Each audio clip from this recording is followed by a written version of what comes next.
হতাশ অভিমান হচ্ছে, কান্না পাচ্ছে খুব, ভাবছেন সবকিছু শেষ হয়ে গিয়েছে, চারিদিকে কেবল অন্ধকার দেখছেন, চোখের সামনে সকল প্রত্যাশা ধ্বংস হতে দেখছেন, সবাই মুখ ফিরিয়ে নিচ্ছে, যা চাচ্ছেন তা ঠিক মতো পাচ্ছেন না, সবাই কেমন জানি দূরে সরে যাচ্ছে। ভাবছেন আপনি অসম্ভব কিছু চাচ্ছেন, তাই দোয়া কবুল হচ্ছে না, দোয়া করেও কোনো লাভ হচ্ছে না, তাই ভাবছেন দোয়া করা ছেড়ে দিবেন। রবের প্রতি অভিযোগ করছেন দোয়া কবুল হচ্ছে না দেখে, আসলে আপনি ভুলেই যাচ্ছেন আপনার রবের ক্ষমতার কথা।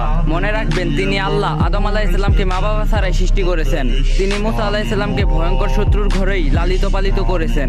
মরিয়ম আলাইহিস সালামকে স্বামীর মধ্যস্থতা ছাড়াই সন্তান দিয়েছেন। বৃদ্ধ জাকির আলাইহিস সালামকে বন্দা স্ত্রীর মাধ্যমে সন্তান দিয়েছেন। ইউসুফ আলাইহিস সালামকে কুয়া থেকে বাঁচিয়ে কৃতদাসত্ব থেকে সম্রাষ্ট্র বানিয়েছিলেন। ইয়াকুব আলাইহিস সালামের দোয়া 40 বছর পর কবুল করেছেন।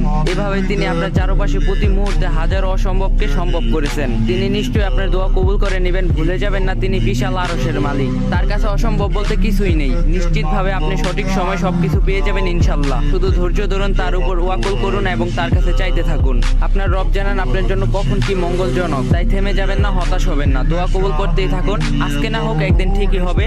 ওয়াল্লি শেষ হাসিটা আপনি হাসবেন ইনশাআল্লাহ।